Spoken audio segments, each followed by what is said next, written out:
첫 번째 주제는 애플이 다시 세계에서 가장 가치 있는 기업 자리를 되찾았다는 소식입니다. 월요일 장마감 기준으로 애플이 엔비디아를 제치고 시가총액 기준 선두에 섰고, 이는 2025년 4월 이후 처음 있는 일입니다. 같은 날 엔비디아 주가는 약 5% 하락해 하총이 약 4.77조 달러가 되었고, 애플은 약 1% 상승해 시총이 약 4.95조 달러로 앞섰습니다. 엔비디아의 급락은 AI 인프라 구축에 따른 대규모 자본 지출 우려와 오픈 AI 관련 보도가 촉발했고, 반면 애플은 올해 주가가 약 24% 올라 투자자들이 대규모 내부 캐펙스를 꺼리고 외부 용량을 임대하는 전략을 선호한 점이 유리하게 작용했으며, 애플은 목요일 발표할 3분기 실적에서 6월의 맥 아이패드 가격 인상 등 AI 관련 메모리 칩 부족 영향이 처음으로 나타날 가능성이 큽니다. 두 번째 주제는 연방공개시장위원회 FOMC 결정을 앞두고 미 국채 수익률이 하락했다는 소식입니다. 이틀 전 기준으로 10년물 수익률은 4.628%로 1bp 이상 하락했고, 2년물은 4.31%로 1bp 하락했으며, 30년물은 5.118%로 거의 1bp 내림세를 보였습니다. 시장은 연준이 기준금리를 현행 수준인 3.75%로 유지할 것으로 보고 있으나, CME 페드워치는 9월 추가 인상 가능성을 약 56%로 반영하고 있습니다. 또한 미국과 이란의 일시적 적대 행위 중단 소식으로 유가가 내려가며 지정학적 긴장 완화가 장기물 수익률 하락에 영향을 미쳤습니다. 세 번째 주제는 존슨앤드존슨 J 베이비 파우더 관련 암 소송 해결을 위해 최대 약 55억 달러를 제안했다는 내용입니다. 회사는 유방 난소암 등과 관련한 탈크 제품 소송 약 7억 6천 건을 해결하기 위해 최대 55억 달러를 제안했으며, 이 가운데 최대 30억 달러는 2027년에 지급되고 나머지는 2028년 이후에 지급되는 구조입니다. 제안이 성립하려면 원고 측을 대표하는 법률 대리인이 대표하는 청구인의 최소 95%가 동의해야 하고, 대상은 기존의 난소암 관련 청구에 한정되며 미래재소는 제외됩니다. J&J는 제품과 암의 인과관계를 부인하면서도 추가 소송을 피하려 합의를 제안했고, 실제 총 지급액은 참여율에 따라 55억 달러를 넘을 수 있으며, 원고 측 변호사는 최종 지급액이 70억 달러 이상이 될 가능성도 제기하고 있습니다. 네 번째 주제는 미 연방항공청 보잉 737 맥스 항공기 수백 대에서 좌석이 잘못 장착된 사실을 확인했다는 발표입니다. FAA는 예비 안전성 지시를 내리며 미국 등록 453대에 해당 조치가 적용될 수 있다고 밝혔고, 각 기체당 최대 69개의 트랙 장착 좌석 어셈블리에 문제가 있을 수 있다고 지적했습니다. 어셈블리당 수리는 약 1인시가 소요된다고 밝혔고, 잘못 장착된 좌석은 비상 착륙 시 승객에게 상해를 입힐 가능성이 있다고 경고했습니다. 다만 수리 완료 기한이나 국제 운항사 적용 여부는 명시되지 않았고, 보잉은 즉각적인 입장을 내놓지 않았습니다. 다섯 번째 주제는 사이클로스포라 발생 이후 소비자들이 신선식품 소비를 줄였다는 여론조사 결과입니다.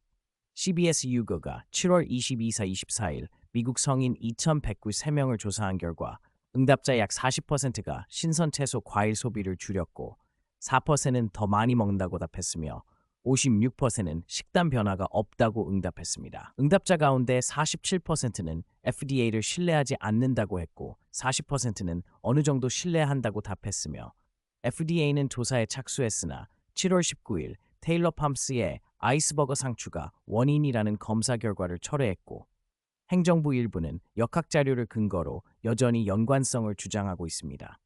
지금까지 1,000명 이상이 감염됐고, 증상은 잦은 수양성 설사와 심한 피로, 근육통, 복통, 복부 팽만과 가스 증가 등이 있으며, 포장 샐러드, 잎채소, 바질, 고수, 베리류처럼 표면이 거칠고 날로 섭취되는 식품이 위험하고, 전문가들은 농장, 가공, 유통의 중앙 집중화가 단일 오염 사건을 전국적 유행으로 키울 수 있다고 지적합니다.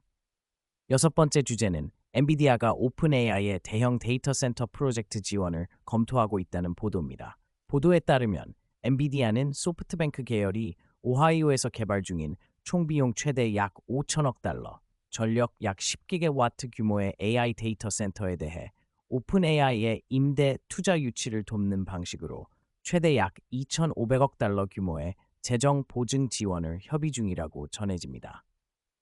엔비디아는 이미 오픈 AI 관련 투자 계약으로 약 300억 달러를 걸어둔 상태이고 칩 구매 자금 지원 논의는 최대 3,500억 달러 규모로 전해지며 대규모 보증은 순환 금융 우려와 함께 일부 트레이더 투자자의 경고를 불러일으키고 있습니다.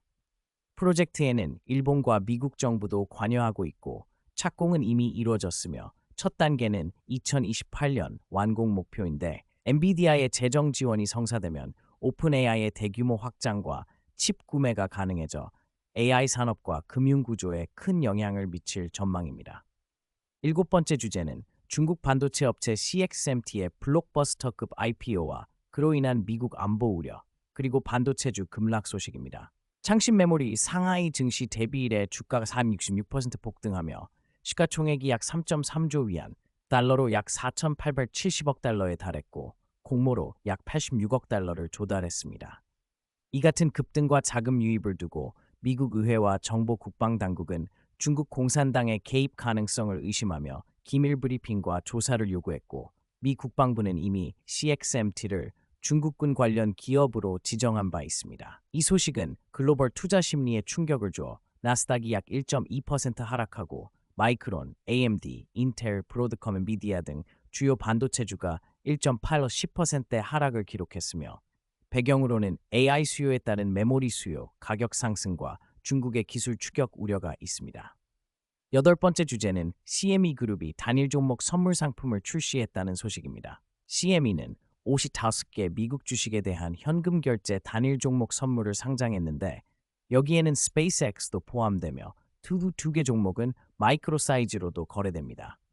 거래는 글로백스를 통해 주중 거의 24시간 가능하고 표준 계약은 기초 주식 100주, 마이크로는 10주 규모이며 현금 결제 방식으로 만기 시 종가로 정산되어 실제 주식 소유는 발생하지 않습니다. 이 상품은 옵션보다 단순하고 시간 가치 영향이 없어 레버리지로 매수 매도 포지션을 취하기 쉬워 소매 유통을 겨냥한 출시라는 점과 해외 연구 선물 등 경쟁 상품 등장 속에서 기존 거래소의 경쟁 방식이라는 배경을 함께 가지고 있습니다.